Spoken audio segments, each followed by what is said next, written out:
Chapter 8, Choosing Others, Dating and Mate Selection.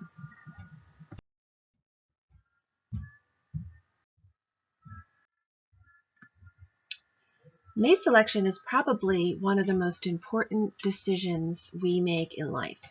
In this chapter, we will talk about how dating and mate selection varies across cultures, and we'll talk about the benefits and costs of dating. We'll also compare the theories behind mate selection and strategies for meeting dating partners. Then we'll finish by discussing date violence. So in this chapter, we'll discuss that and also the functions of dating, and we'll see how dating fulfills several important manifest and latent functions. First, why do we date? Dating is the process of meeting people socially for possible mate selection. It may seem old-fashioned, but it is still the most popular and one of the most common ways of meeting a mate. The reasons for dating may seem obvious, but it is a bit more complicated than just getting together. It also is a little less romantic than many of us think.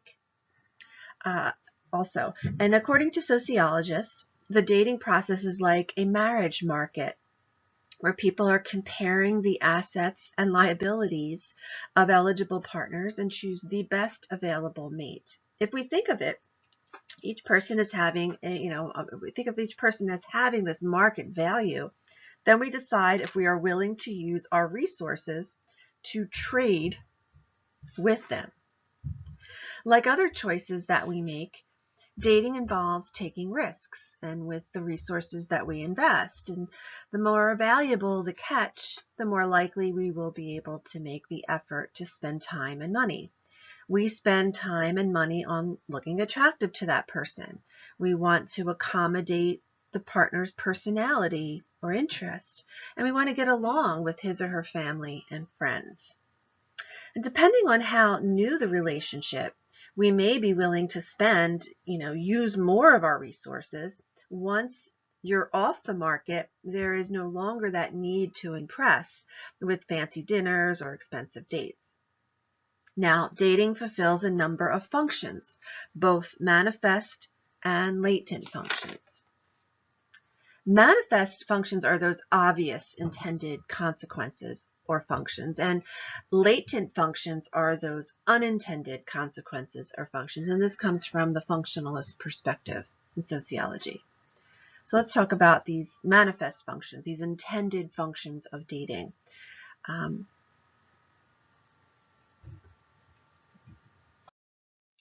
Okay, so here we have the manifest functions of dating. The first is maturity or maturation. Dating indicates that an adolescent is reaching puberty and that they are maturing. He or she is becoming capable of engaging in developmental tasks outside of the family, like emotional intimacy and sexual expression. Dating is also fun and a form of recreation. Going out with people we like is fun. It relieves boredom, stress, loneliness. Memberships of online dating sites have been shown to increase during times of economic stress. So people may be looking to meet someone to have fun with and reduce their levels of anxiety. And as more people are postponing marriage, dating becomes an important recreational activity. Dating is also a form of companionship. Dating can be a valuable source of companionship, regardless of your age, and it can also help to ease the broken heart of someone who is either widowed or just out of a serious breakup. Also, love and affection. Dating is a socially acceptable way to enjoy intimacy. Both men and women initiate a date because they were in love or they wanted a relationship. So it's a socially way to express that. Mate selection in dating is usually a search for a marital partner, whether we want to admit it or not. Dating can lead to marriage. And often our friends and family become very critical of who we are dating because they know that this person may become a potential mate. How is it going to impact your friends? How is it going to impact your family? Now the latent functions of dating, or those unintended functions. So dating fulfills several important latent functions. And the first one is socialization. We learn about expected gender roles through dating. We learn about different family structures than our own.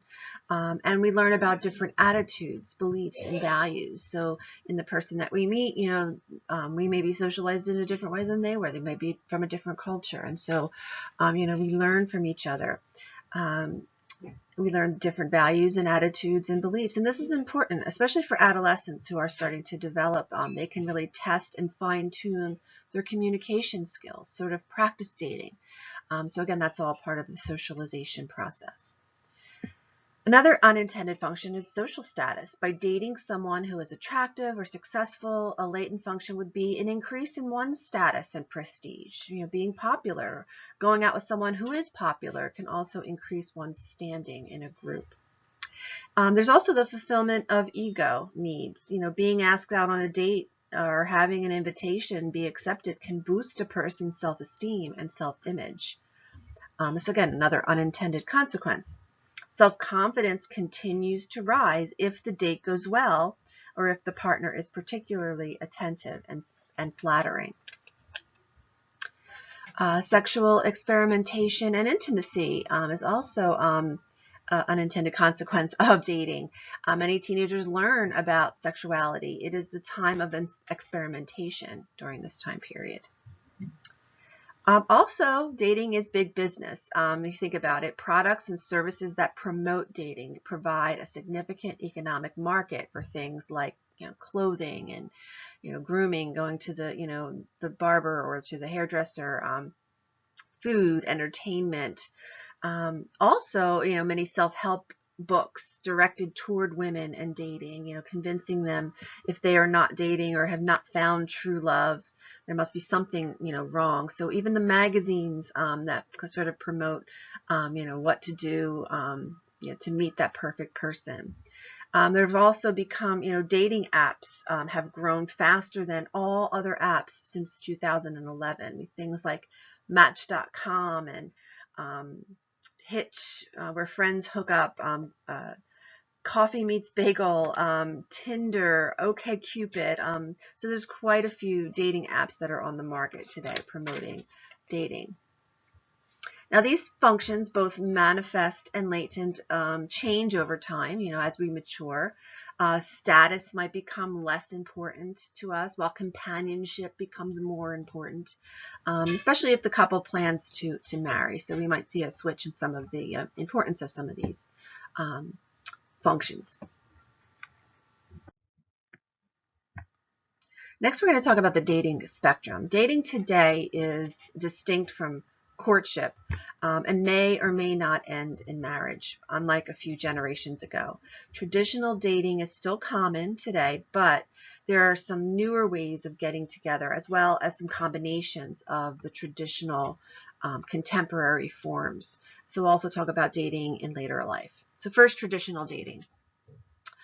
This, was very prevalent in the 1970s and is still a way to meet a potential spouse. Males and females follow clear, culturally defined gender role scripts among the middle class. Both men and women expect the man to take control, including, initiating the date, deciding where to go, picking up the woman, paying for the date, and taking her home. Women are expected to show their gratitude. Usually it's unstated, but both males and females assume there will be, a goodnight kiss maybe at the end, or maybe something more. Upper classes have more formal events called coming out parties or debutante balls. Young women are introduced to society as being eligible in a certain coming out into this formal ball. Bar and bat mitzvahs in the Jewish community mark the end of childhood and the readiness for adult responsibilities and rights, and this includes dating. In the Latino community, quinceañera is a rite of passage for a girl on her 15th birthday, and is also connected to religion and social, really a social affair. The young girl may be allowed to date after this party. Now, contemporary dating, usually casual, and includes things like hanging out, getting together, or hooking up. Hanging out, typical adolescence pastime, common places are going to the mall, hanging out on a street corner, maybe going to a fast food place. The meeting place is set. People come and go at different times, and once they get together, members decide what to do. Information might be sent via text message, any other formal social media. 16 to 17-year-olds are more independent of their parents at this time. They may be able to drive and have access to cars, allowing for hanging out to take place. Getting together is a little bit more intimate and structured than hanging out, usually meeting of friends at someone's house or a party. And so males and females can really plan the get-together. The group then pools their resources for things like food and drink and other party supplies, which is why some parents might be worried about these types of things. They might float from place to place. And so, where is the house party taking place and so forth. So parents often worry a little bit more about that. And getting together is really popular for a lot of reasons. Number one, the activities are spontaneous, and there's little stress about preparing for a formal date or initiating, that sort of connection. The experience is also less threatening because those who participate don't have to worry about finding a date or being stuck with someone for the entire evening if they're not, happy. So they can it's very spontaneous. It also relieves females from feeling pressure to hook up with someone. There may be, they may help organize the get-together, share in the expenses. So it really relieves a lot of that pressure for both males and females. You can go along with a group of friends rather than as part of a couple. People often do pair up, but there's less pressure to have a date at these kinds of occasions. And getting together decreases parental control over the choice of friends. Parents usually will not know all of the adolescents in the group. They may not, know the parents, and they're less likely to disapprove of these friendships. Lastly, hooking up. Hooking up is a casual sexual encounter with no strings attached. It ranges anywhere from kissing all the way through to the sexual encounter. Excuse me. After an initial hookup, partners may hook up again, or in some cases start dating and become exclusive couples. Hookups can occur when drinking or drugs are in use or involved. People may also hook up with casual friends of a former, who are former friendships. Friends with benefits is a variation of a hookup because friends may, get together with each other as a form of recreation and sort of take advantage of some of those opportunities with their friends. Okay, so disadvantages of hooking up. It happens to women mostly because among college students in research, men are more likely to initiate than women, and more men are likely to experience, sharing that opportunity. And there's also less of a sexual double standard in that women who hook up may get a reputation compared to men who do not. There's other terms that you probably know better than I. There's a new expression, Netflix and chill, is this a one night stand and sort of things, and what disadvantages that might come from those sort of opportunities, and who gets maybe a reputation, air quotes, around that versus not. The advantages for both males and females is that there's little to no expectation of a future commitment. Many men prefer hookups because they're inexpensive compared to dating, and hookups may remove that stigma of not being able to get a date, but being able to experience an opportunity to hang out with someone and maybe feel, important to that other person.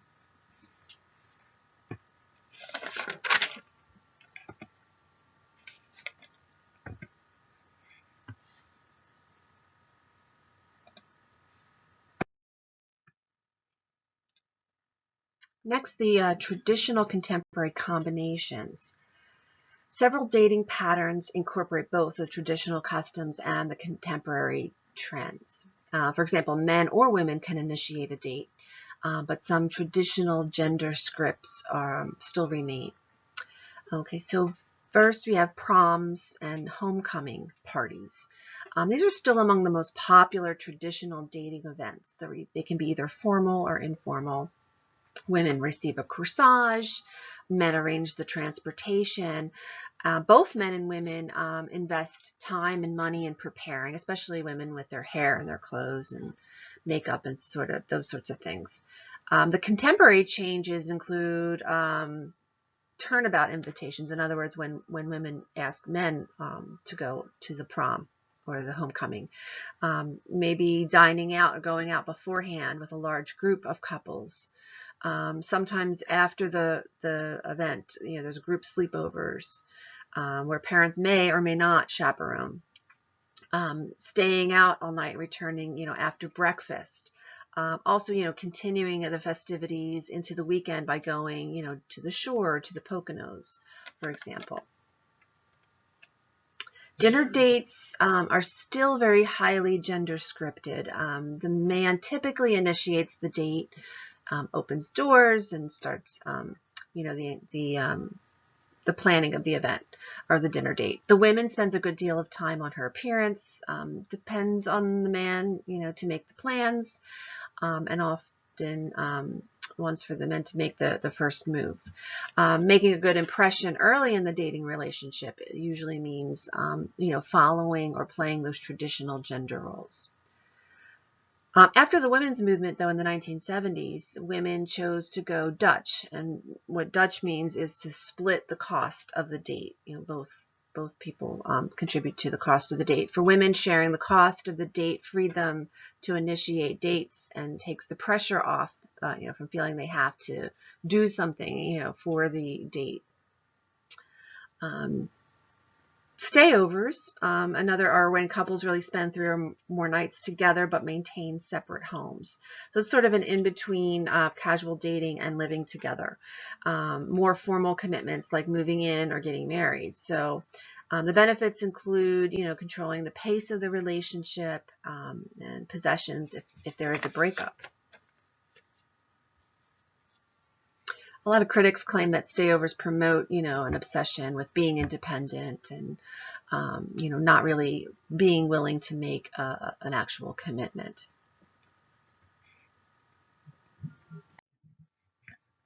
A new twist for many are all-girl proms. For some U.S. Muslim girls, all-girl proms are a response to religious and cultural beliefs in which dating, dancing with, or touching boys, or appearing in mixed company without a hijab isn't permitted. And so, these would be strictly all-girl proms. If we consider dating later in life, among singles, U.S. adults aged 50 and older, 45% are actively dating. Among those aged 50 and older, 17% of the never married say they want to date and they want to marry. Again, interested in dating but not marriage, 46% of divorced singles and 29% of the widowed. Dating after divorce or being widowed can be both therapeutic, but it also can be intimidating.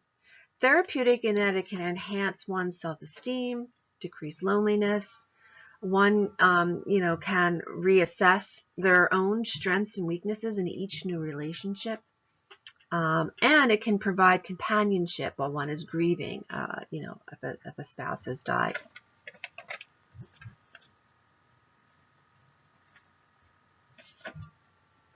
On the other hand, dating is intimidating. Widowed people are nervous about re-entering the marriage market. They feel uncomfortable. They feel guilty about wanting to get out there again, and they experience anxiety about their physical appearance. So there, again, there's this sort of a level of intimidation. Many divorced and widowed people establish new and satisfying relationships through dating, despite feeling uneasy. Some seek out old flames and marry them if they're still available. And some find people have changed, and that old flame is not what they used to be. And this clip, if we were to watch it in class, is a clip from Sleepless in Seattle, where Tom Hanks' character actually attempts to get back on the wagon and in the saddle again and try to ask a woman out on a date, and he finds it very different. So if you have the opportunity to watch the movie Sleepless in Seattle, you'll get to see that clip. I'll also post it in e-learning. Next, meeting others. About 62% of Americans met their current spouse either at work or school through friends and family, but many rely on other methods like personal ads, mail order brides, professional matchmakers, speed dating, and or online dating.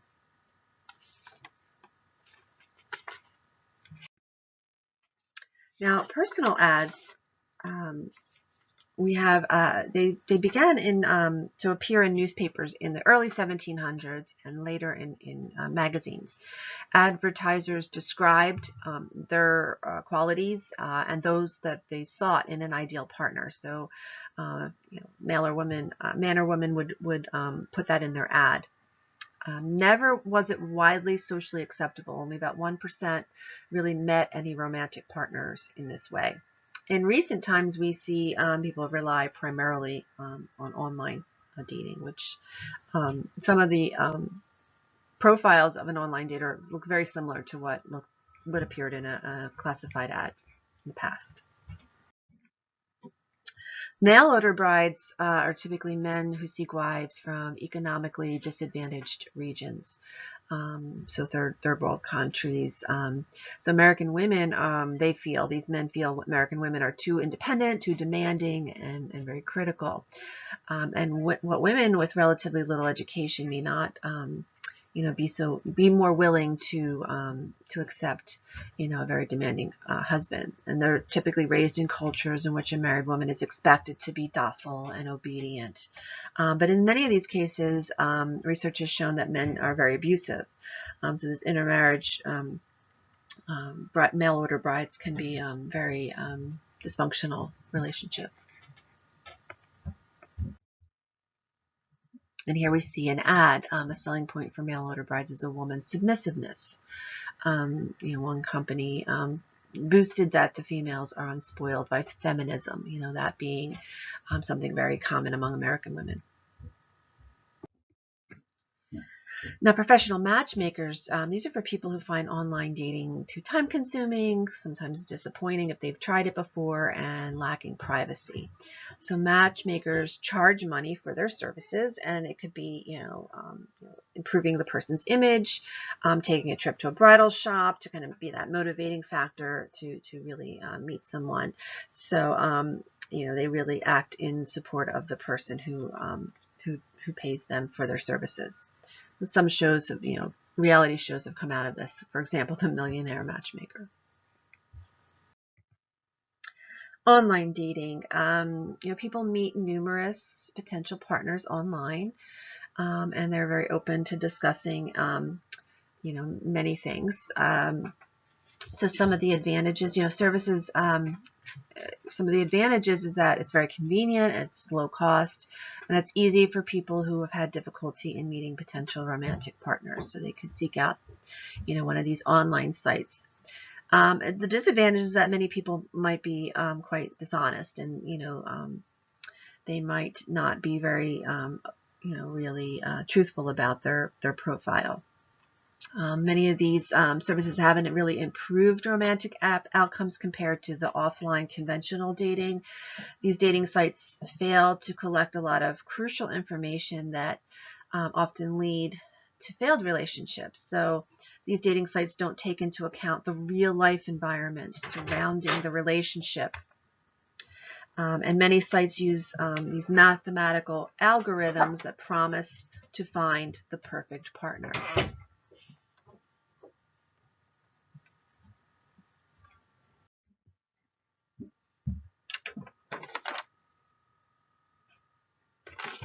Next, we have speed dating. Singles will engage in a series of brief face-to-face interactions with a potential romantic partner at an event, and usually these are held at restaurants or local bars. The benefits are that it's inexpensive, it takes little time. Usually people are, they've signed up for this event.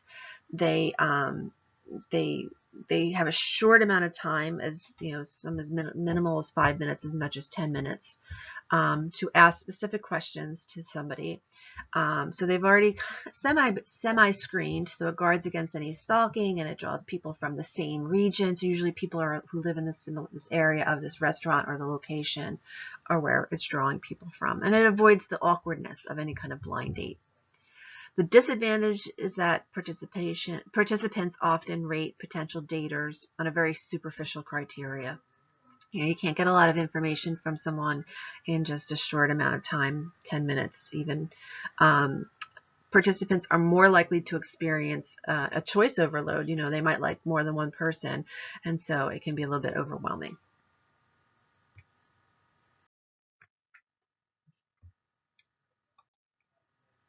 Now we're going to go over some of our theories. Sociologists have several explanations of the mate selection process. We're going to go through filter theory, social exchange theory, and equity theory. So filter theory, we're going to discuss homogamy and the narrowing of the marriage market. Heterogamy is expanding the marriage market, so a filter going in the opposite way. Social exchange theory is where dating is a give and take. And equity theory is dating as a search for a egalitarian relationship. So first we'll discuss the filter theory. And here's an illustration that kind of starts very wide at the top, propinquity, which we'll discuss the definition of that in a minute. And then you screen people out based on their physical appearance, ethnicity or race, social class, religion, age, and then particular values and personality that a person, and so it really narrows down who you're interested in. Filtering out, again, the idea of filtering out amongst all the eligible partners. Okay, so according to filter theory, we sift enough eligible people according to specific criteria and therefore reduce that pool of potential partners to a very small number of candidates. In effect, most people select dating partners and marry people who are very similar to themselves because that filtering process really shapes and limits our choices. The major filtering mechanism is homogamy or endogamy. The term, as we've defined in the past, is someone we date or marry someone with very similar social characteristics, such as person's ethnicity and age.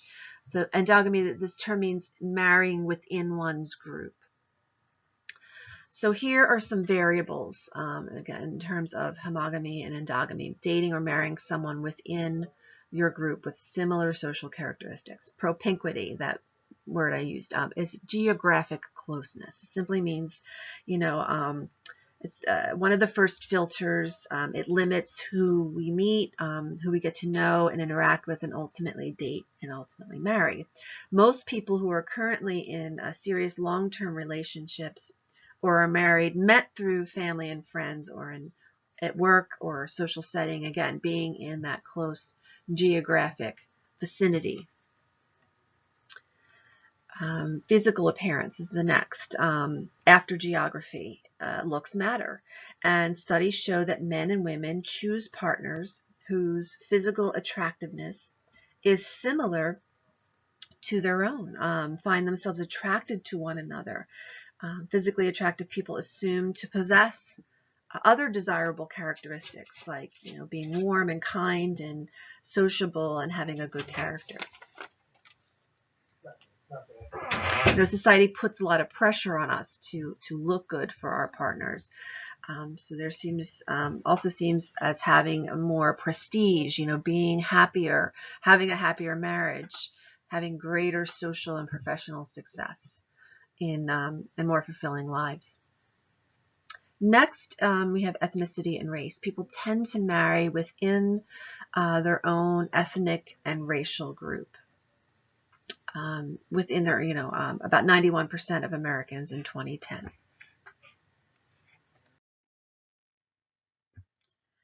Research shows that most internet searches are of those of the same race or ethnicity. In recent research, though, however, a large number of both blacks and whites, particularly men, said that being in a good romantic relationship was very important and would marry someone of another race.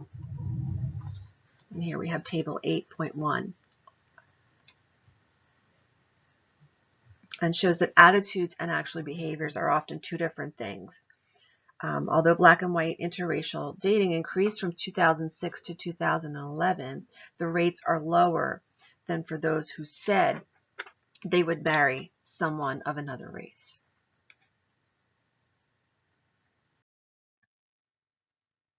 And in this table, we see intermarriage rates of newlyweds by sex and race. And the big difference, the big gender difference for these groups tend to be among blacks and Asians. Black men, for example, have a higher percentage who would marry someone of a different race, and Asian women have a high percentage who would marry someone of a different race or ethnicity.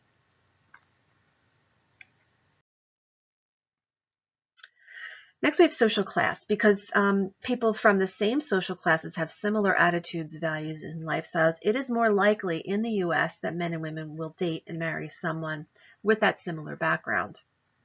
We're often pressured to date or marry people with either similar or even higher social standing. Parents put pressure on children to date someone of their own social standing because, the communities are typically organized by social class.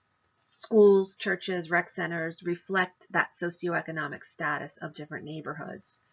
Upper class children interact and mingle with upper class, middle class with middle class, and so forth.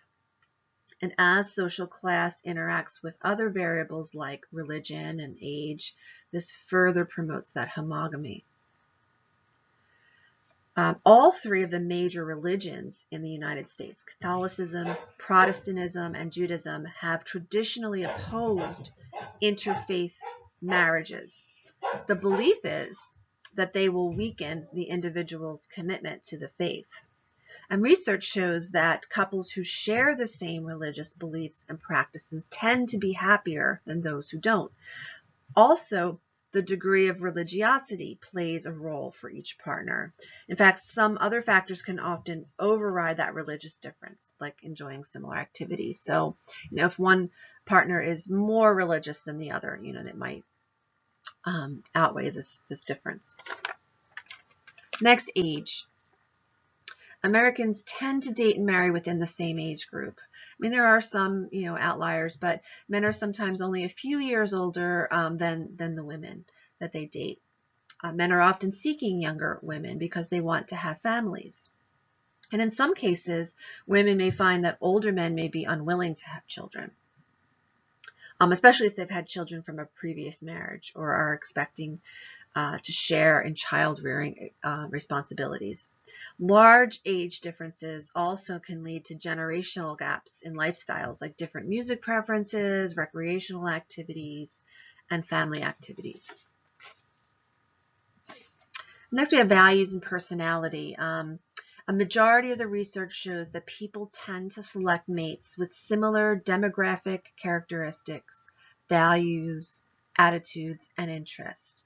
Political preference also matter, although not always evident in the beginning of a relationship. Political views after they can result in some filtering out if you don't have the same agreeable political preferences. Similar personalities are also important in dating and eventually marital satisfaction. Now, filter theory explains how we narrow down the pool of eligible partners, but an increasing number of people are expanding their marriage market through heterogamy. So heterogamy is expanding the marriage market. Heterogamy refers to dating or marrying someone with social characteristics that differ from one's own characteristics. And these differences include things like our social class, our race, our ethnicity, religion, and age. Worldwide, our choices are limited by homogamy, but increasingly many people have many more choices in dating.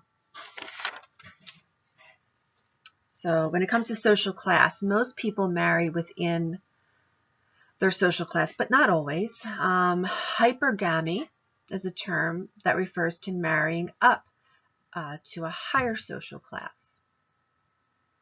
An example of that would be maybe someone in the royal family. Like, for example, Kate Middleton was a commoner, and she married the prince who's going to be the next king. He's in line to be next king. So she married up in social class.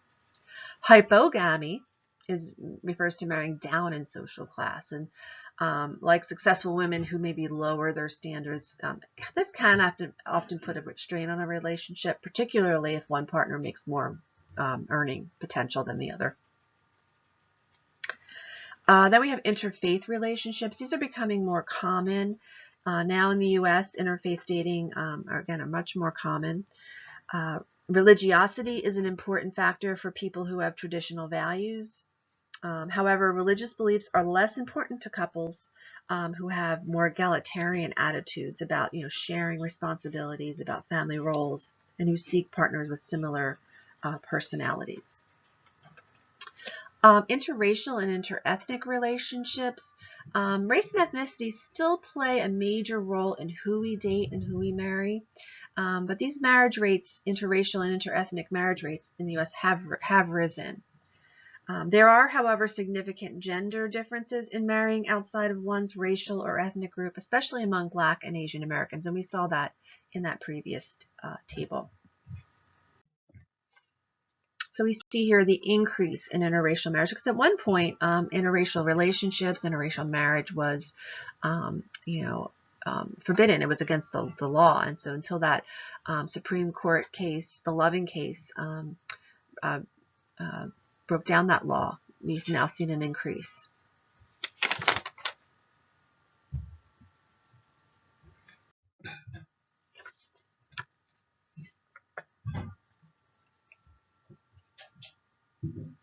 Now, filter theory proposes that social structure limits our opportunities to meet people who are different from us.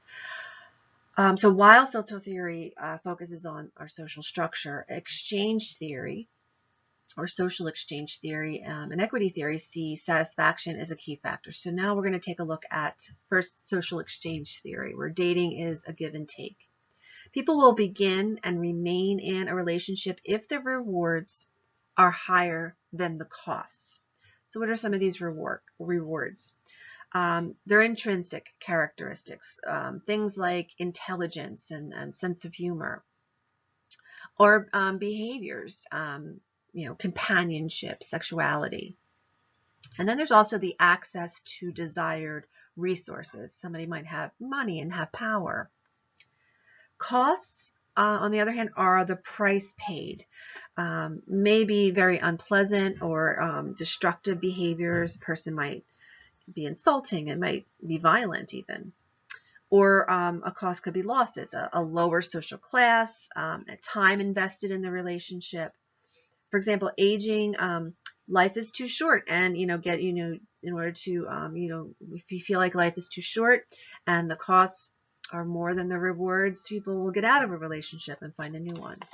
Social exchange.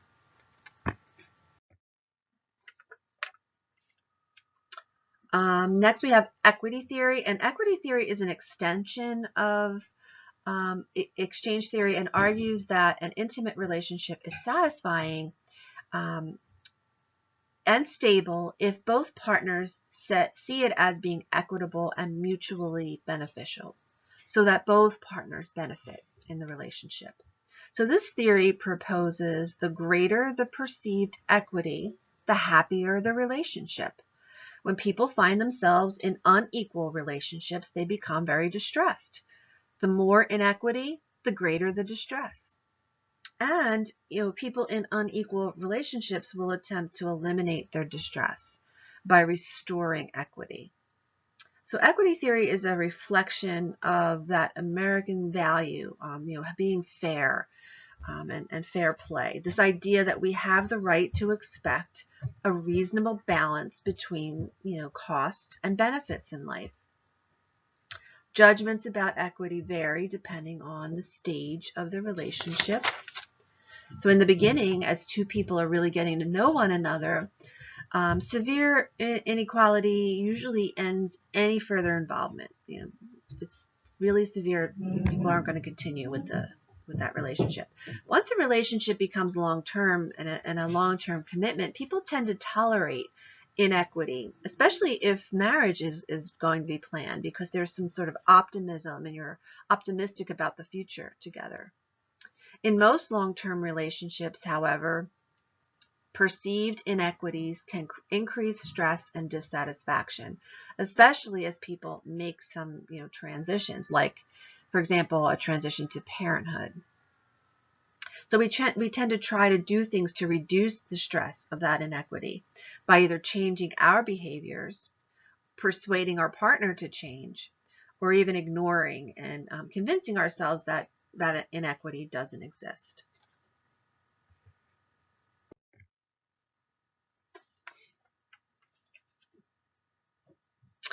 Now here is a link to a site that I searched out and found what singles might want. So if you are looking at the slide presentation and you like to link, click on the link, it's an interesting article from USA Today, surveying what singles are looking for today in a relationship and a potential relationship partner. So next we're going to talk about the multicultural view of mate selection. We're going to look at traditional and modern societies. We're going to go over heterogamy and homogamy, arranged marriages, which are very common, and how mate selection methods are changing. Societies around the world, vary in their mate selection methods. So first, the more traditional and modern, comparison of the traditional modern societies. Factors such as wealth and the practice of child marriage reinforce traditional mate selection as compared to open courtship that is common in Western nations. Wealth, for example, for many Mediterranean, Middle Eastern, and Asian cultures, a dowry is an important factor in mate selection and marriage. A dowry simply is the money, goods, or property a woman brings to a marriage. Women with large dowries attract the best suitors. So even though the Indian government outlawed the dowry system, it does still exist. Many parents will start collecting items if they have a daughter and start putting them in a chest. Sometimes they're referred to as a hope chest. And they're very, very elaborate. If you search online, you can see some of these sort of chests that, they start putting items, household items that will, bring a potentially good dowry. So whereas a dowry is a payment by the family of the bride, a bride price is the required payment of the groom's family. And this is something that the groom's family must pay to the bride's family. And this could be anything from a few cattle, or to thousands of dollars. It is criticized for treating women as being property and, for discouraging marriage among poor men. It may not be able to pay a particular bride price. Child brides is the age at which one marries will vary from culture to culture, and there are some cultures that still we see child brides. So it really violates international law because we do have laws that you have to be a particular age in order to be able to marry. In industrialized societies, the minimum age at marriage may be 16 or 18 years old. Again, it can vary by state. Typically, it's around 18, and I believe if it's 16, you have to have, parents' permission. Countries with the highest percent of child brides are those in parts of Africa, Bangladesh, which is in South Asia, and in the Middle East. More than 25,000 girls a day are forcibly married before the age of 18. Many could be as young as 9 years old. So really children, young children. Child marriage violates the international laws on women's rights, but the practice still seems to be increasing in some countries, like Iran, for example, where the number of girls who wed before age 10 doubled between 2009 and 2010.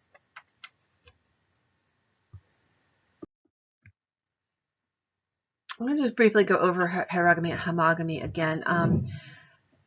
Heterogamy is thriving in many countries. People don't have prospective marriage mates in their own social group, so they tend to marry. It's the marrying of someone outside of one social group, heterogamy. So these marriages are based on economic decisions. Homogamy refers, again, to marrying within one's social group. And again, these things vary worldwide. The homogamy, the advantages are people are marrying within their own social class. So the group, the kinship group maintains wealth. Costs are that, very racist beliefs and economic disparity. It can also increase the chance of passing down diseases. So again, heterogamy is thriving where people don't have those prospective marriage mates in their own social groups, and these marriages are often based on those economic decisions. Homogamy is common in many traditional societies. It ensures that people marry within their social class and can pass their wealth down to their kin. It ensures strong and continuing family ties. The racist beliefs discourage people from, looking for partners with different skin colors. And because homogamy can increase the chances of passing down diseases, some countries are beginning to pull away from the practice. For example, in Saudi Arabia, 55% to 70% married couples were related, and usually was first cousin marriages. Arranged marriages are, in many cultures, the most important obligation parents have to help their children find a suitable mate, to settle down, and to have a family. In these marriages, the family or community is more important than the individual. Therefore, these marriages increase solidarity between families, kinship groups, clans, and tribes. Arranged marriages are preferred in most developing countries, yet it is disappearing in some. Arranged marriages often involve marrying a first cousin as the top choice. And in most societies, the penalties for dishonoring a family by refusing an arranged marriage are very severe as killing. Honor killing is what it's called. India, Pakistan, again, very common practice. So how mate selection methods are changing. Some countries in Asia and in the Middle East are changing how people meet and choose mates. Arranged marriages are widespread in rural areas and small towns, but people who live in cities often meet their mates in the same kinds of settings as Westerners, on college campuses, at parties, in public places, and increasingly online dating sites. There's some sites like loveawake.com, which is a free Indian online dating site, so specific, China and India are experiencing a surplus of men and a scarcity of women. So in both countries, a preference for sons, available technology to determine the sex of a fetus, and easy access to abortion have resulted in a surplus of males.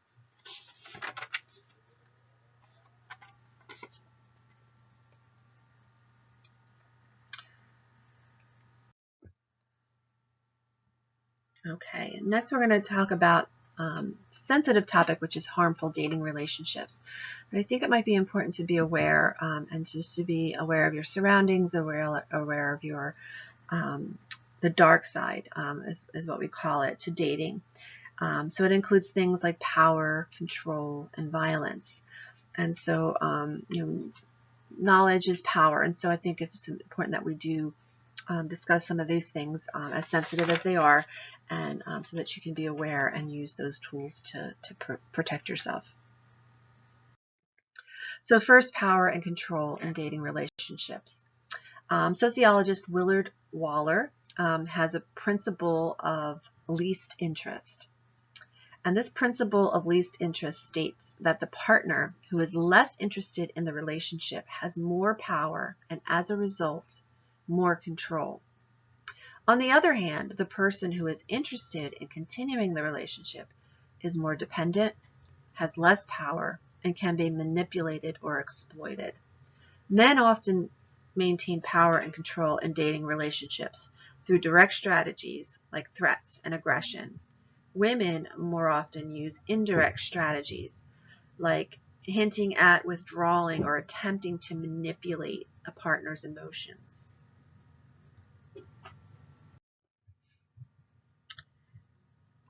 In looking at the prevalence of dating and violence, it is widespread. Control often increases as a relationship progresses from casual to more serious. And men are much more likely than women to use physical force and aggression. But women can also be physical and emotionally abusive. When it comes to dating violence, it is widespread and it is rarely a one-time event.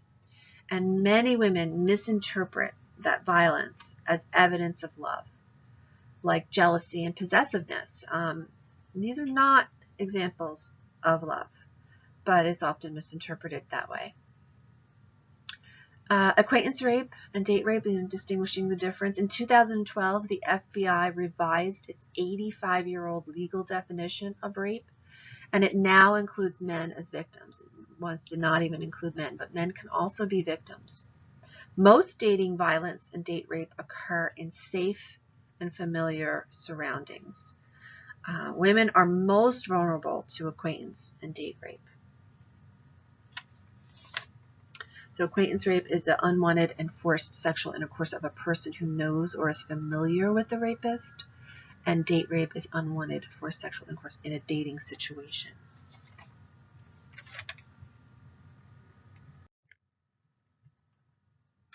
If we look at this table, this data indicate this is nearly 1,400 female victims of attempted and completed rape. The percentages exceed 100 because some victims were raped by more than one person. So female rape victims and victim-offender relationships. So the first column is the current formal intimate partner was 45%. 12.1% was by a family member. 2.6% was a person of authority. 46.7% was acquaintance rape, and only 12.9, I shouldn't say only, but almost 13% was stranger. And I think stranger rape is probably the thing we most fear. But if you look at this data, it's a current, former, or intimate partner and acquaintance have the highest percentages.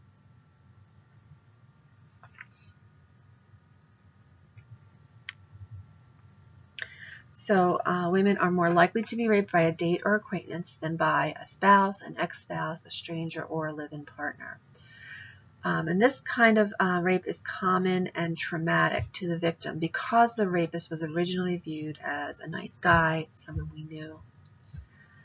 Attitudes condoning violence, youth who believe that aggression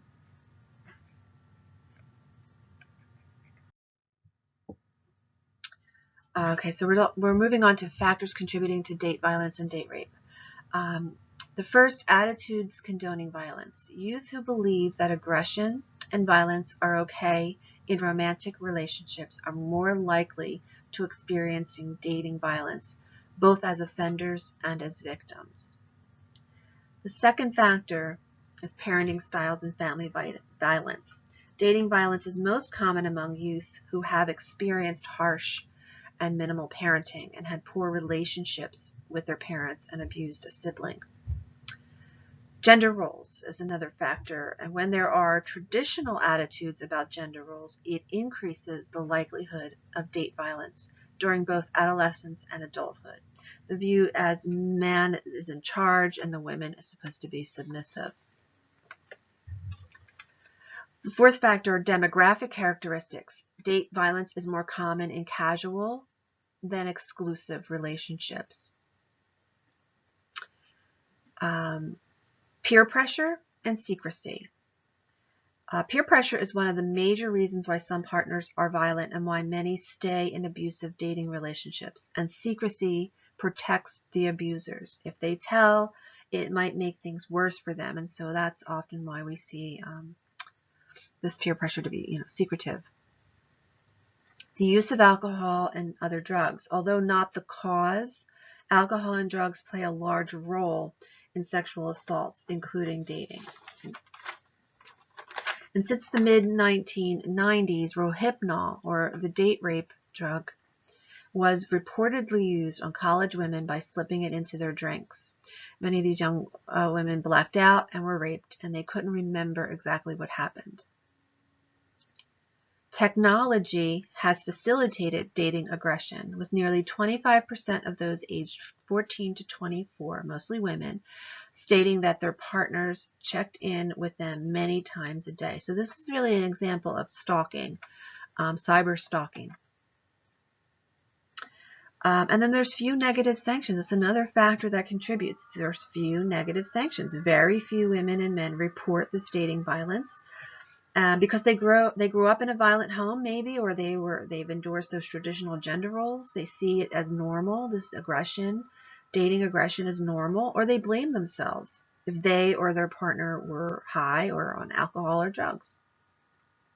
So a lot of this goes unreported, and date rapes often go unreported because it is assumed that nothing will be done about the complaint, or it won't be believed. So here I provided a link, and typically if we were in class in person, I would show this video, but I did provide the link. If you can click on it, click on the what would you do, right before it says ABC program, and it will take you to the link for this video. And if not, if it doesn't work for you, you can go into e-learning under the web links or video docs, whatever the tab is. I think it's web links, and click on it there, and you can watch a brief section of this episode where college boys are trying to put drugs in a girl's drink, and we can see if anyone does stop them or intervene and protect this young woman. Very interesting results. And here's some demographic characteristics of dating violence. Again, knowledge, I said, is, you want to make sure knowledge is power. And so if you look at, the percent of people who have experienced violence in their current dating relationships, whether in college, high school, those, the more education, again, the lower the percentage. If it's a longer relationship, 60%, whether children are present in the household, and different or same racial ethnic characteristic.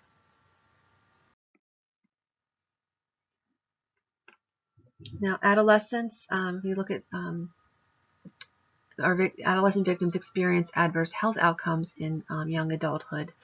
They're more likely to be depressed, do poorly in school. They may engage in unhealthy behaviors. They're more likely to have eating disorders and think about or attempt suicide. So again, these are some harmful consequences of dating violence and date rape. So adolescents who are victims will experience these adverse outcomes. And, as a teacher or anyone who's getting into the educational field, if you do notice some of these changes if you're teaching in high school or even in college, if you notice any kind of changes in a student's behavior, it might be a red flag.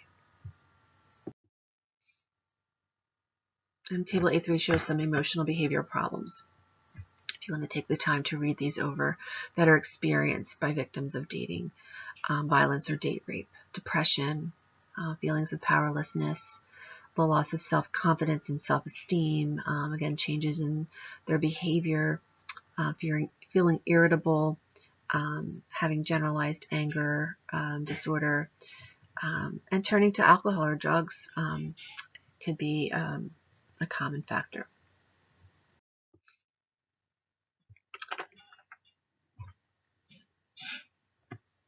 Violence and rape violate both body and spirit, and so they can impact our everyday life. So it's, again, very important to try to avoid these situations. It does not equate. Violence and aggression do not equate with love.